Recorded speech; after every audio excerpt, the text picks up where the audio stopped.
खेसारी लाल में जात पात है। इंडिया में जात पात एक सच है। जिंदगी जीने के लिए जात की जरूरत नहीं होती है, जमात की जरूरत होती है। मुझे लगता था कि मेरी जब शादी हुई थी तब तक ही मैं यादो था। ये जाति जो है ना, मुझे लगता है कि शादी ब्याह के लिए ठीक है, शादी तक।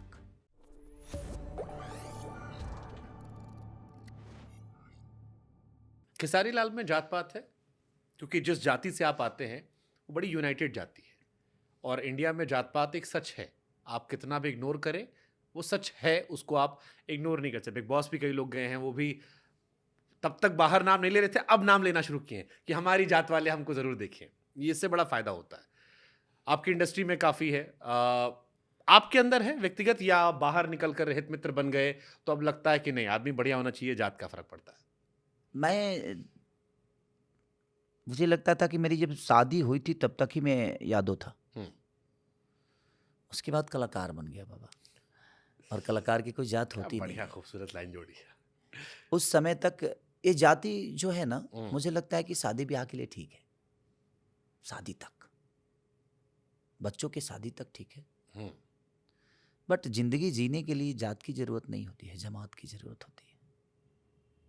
और रिश्ते जात देख कर नहीं होते, रिश्ते तो बन जाते हैं। और जो जात देखकर रिश्ते बनाते हैं, मुझे नहीं लगता कि वो आपको प्यार करते होंगे। इसलिए मुझे लगता है कि जिस दिन से मैं कलाकार बना, उस दिन से सारे धर्म मेरे हो गए, सारी वो जात मेरे हो गए, सारे वो मजहब मेरे हो गए। क्योंकि मैं हर मजहब का आदमी हूँ, मैं हर धर्म का आदमी हूँ, मैं हर वर्ग का कलाकार हूँ, जो कि हर वर्ग मुझे सुनता है। इसलिए मुझे लगता है कि मेरी जात अब एक ही है कि मैं कलाकार हूँ। तो खेसारी लाल यादव होने का फायदा मिला या नुकसान? जैसे मैं क्रिकेट के वीडियोस बनाता हूं तो जिस दिन सूर्य कुमार यादव चलते हैं और मैं लिख देता हूं उस दिन बड़ा अच्छा शेयर होता है, या कोई मुस्लिम प्लेयर तो बड़ा अच्छा शेयर आता है, और मैं कमेंट सेक्शन में महसूस कर पाता हूं कि जाति वाला अपने आप समर्थन आता है। मैंने शुरुआत में कुछ पॉडकास्ट किए, मनोज तिवारी जी का था, एक दो लोग का और था, लोगों ने उस पर भी शुरू कर दिया कि आप तो ब्राह्मण लेकर आ रहे हैं। मुझे एहसास नहीं था, फिर मैंने कहा अरे ऐसा भी लोग सोच लेते हैं। तो आप गाना गाते होंगे, आप भी अपना कमेंट सेक्शन पढ़ते होंगे, आपको खेसारी लाल नहीं, यादव होने का फायदा मिला? वही विषय आप ही के सवाल में आपका जवाब है। जैसे आपने बोला ना कि लोग बोलते हैं कि आप ब्राह्मण हैं, ब्राह्मण को लेके आते हैं। तो एक समाज का जब इंसान हो जाता है ना बाबा, तो मुझे लगता ही नहीं है कि वो किसी एक वर्ग का है। जैसे आप आज समाज के हो गए हैं, आप लोगों के मनोरंजन के लिए, लोगों को अच्छे दिशा के लिए आप काम करते हैं, उसी तरह हम भी करते हैं। जाति का फायदा उस हद तक होता है। और वो लोग जैसे जो कट्टर होते हैं बेचारे, उनको जात के अलावा कुछ चाहिए ही नहीं। और ये उनकी गलती नहीं है, वो उनकी दीवानगी है, मैं उनको बुरा नहीं बोलता। बट मुझे लगता है कि समाज को जैसे हम प्रदेश में आते हैं ना, तो मुझे लगता है कि एक बिल्डिंग में कई सारे जाति के लोग, कई सारे धर्म के लोग और कई सारे देश के लोग भी रहते हैं, लेकिन वो एक होके रहते हैं। तो जब उनके अंदर हम ही अपने गांव छोड़ के जब प्रदेश आते हैं तो हम समाज के हो जाते हैं, और जैसे हम शहर से गांव जाते हैं तुरंत जात के हो जाते हैं। सही बात है। तो हम बदलते हैं, ये समाज नहीं बदलता। समाज को जैसे आप अपने आप को ढालिएगा वैसा ही समाज चलेगा। तो मुझे लगता है कि समाज को बदलने की जरूरत है, क्योंकि आप पहले खुद को बदलिए। और जात कोई ना खाने को देता है और ना जात आपको बढ़ाएगा। क्योंकि मैं पॉलिटिकल चीजें भी बहुत देखा हूं, कोई भी की जात के नेता किसी भी जात के अपने जाति ब्यादर के बेटा को बड़ा नेता नहीं बना पाया, क्योंकि हमें जात का नेता चाहिए।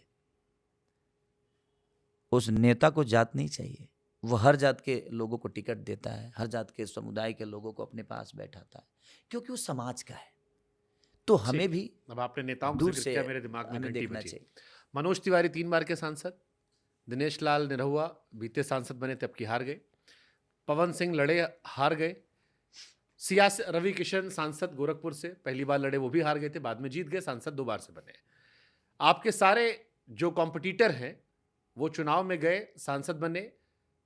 आपकी इच्छा नहीं है चुनाव लड़ने की? क्योंकि बहुत लोग पूछ रहे थे और लोग तो पार्टी वार्टी भी डिसाइड कर रहे थे कि फलाने पार्टी से लड़ लेंगे, धमाके लड़ेंगे। एक्चुअली देखिए, चारों लोग गए, हाँ।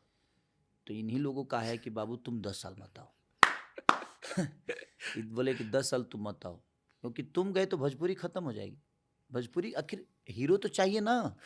भोजपुरी भाषा को कहीं दूसरे जगह दिखाने के लिए, बताने के लिए, प्रेजेंट करने के लिए, हाँ, कम से कम देखिए संगीत ऐसी चीज है ना बाबा कि वो बहुत फैलती है। हाँ, तो चुनाव नेता बनने के बाद नहीं, नहीं हो पाता इधर। एक्चुअली जैसे अपना चापाकल वगैरह इनार उनार खुनवाना होगा तो इन्हीं लोगों से बोलकर खुनवा लेगा आदमी। हमको बनने की क्या जरूरत है? जब चार चार जिसके जिसके बड़े भाई चार चार सांसद हो, उसको नेता बनने की क्या जरूरत है?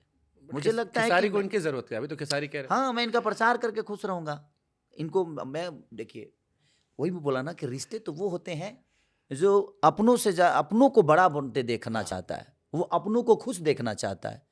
और मेरे रिश्ते इन लोगों से ऐसे ही है, जैसे कि मैं अपने मम्मी पापा भाई भौजाई बच्चे जो भी हो, समाज जिसको भी लेके चलता हूँ, मैं हमेशा चाहता हूँ कि वो बड़ा हो जाए। मैं उसके लिए मेहनत करता हूँ, तो मैं अपने चारों भाइयों के लिए मेहनत कर रहा हूँ, या आपको करूंगा लगता आगे है भी। कि जैसे निरहुआ हार गए, पवन सिंह अभी चुनाव हार गए, तो हमको कहे जाके हारना, हम अच्छा खासा पैसा बटोरे। नहीं नहीं नहीं, देखिए कोई चुनाव हारता नहीं है बाबा, और कोई जीतता नहीं है। पवन सिंह तो हार गए ना, हाँ, हार गए बेचारे, उनको लग रहा था वो जीत जाएंगे, पावर स्टार। सबको लग रहा था।